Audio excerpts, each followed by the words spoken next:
Hello, everybody. Today we're going to talk about the San Isabel Lake Management Project. So San Isabel Lake is located in the wet mountains of Colorado Rockies and is about 12,150 feet in elevation. The St. Charles River flows into the lake and continues out to combine with the Arkansas River east of Pueblo. The San Isabel Lake Earth Dam was completed in 1939 and at the time was known to be the largest earth dam in the world. San Isabel was designed to be one of the first recreational areas in Colorado. The lake is located in the San Isabel National Forest in Pueblo and Custer counties in Colorado. It is 1.3 miles in circumference and takes up 35.7 acres of the national forest. The forest itself is about 1.6 million acres of wilderness. It offers all different types of recreational activities. There are trails for backpacking, hiking, walking, running, and biking. The National Forest also has plenty of camping, fishing, or canoeing. There are even some places to swim like the San Isabel rock slides, which are located about a mile south of the lake. Another attraction that draws people to the lake is Bishop's Castle, located about 15 miles down the road. The castle was built on the side of the mountain by one man. People from all over the world come to see the castle and then stop by the lake to have a nice picnic or do some fishing. The lake is regularly stocked with fish by the Colorado Parks and Wildlife Services, and the forest is managed by the United States Forest Service. However, the lake may be running into some issues.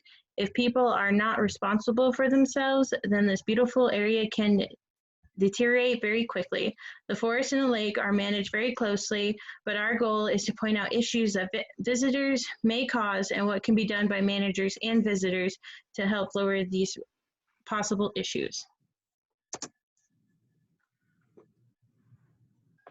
The majority of the problems associated with the riparian ecosystem that surrounds San Isabel Reservoir all stem back to human aspects, as do most management and environmental issues.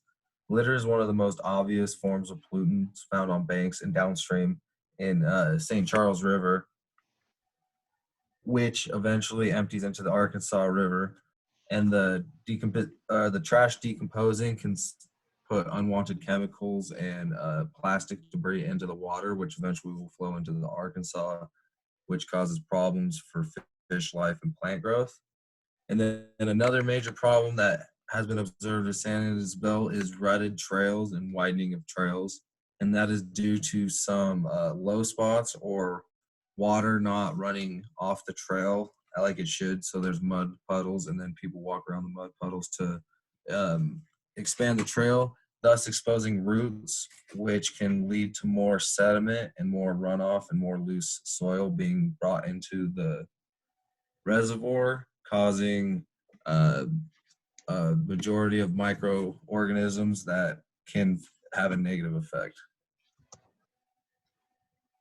Another issue is the surrounding town of San Isabel is located above river or above the reservoir, and the human aspects there could be from oil leaks on cars, and then animal waste that could be on sidewalks that eventually gets washed by water downhill into the St. Charles River or the reservoir, causing again more pollutants, which could affect the pH of the river.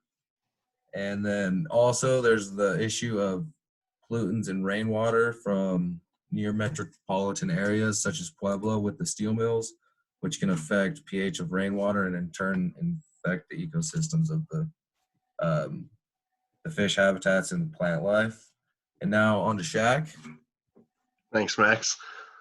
For those hikers who do not wish to stay on the designated trails, there should be a penalty. I would suggest either a monetary fine or a type of community service that benefits the area.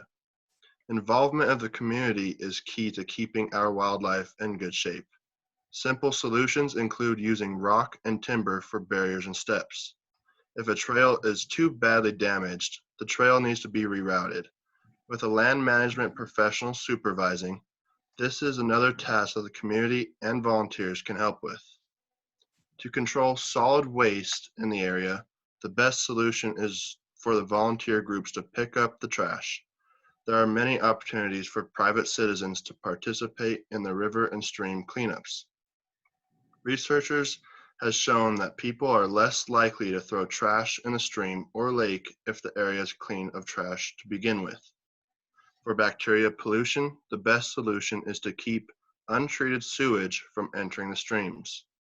Communicating with farmers, ranchers, and citizens to educate them about the dangers of nutrients and chemicals which run off into the streams and eventually the lakes. If informed, these groups could reduce or eliminate this type of pollution. Finally, air pollutants that are found in the rainwater are problematic for San Isabel Lake.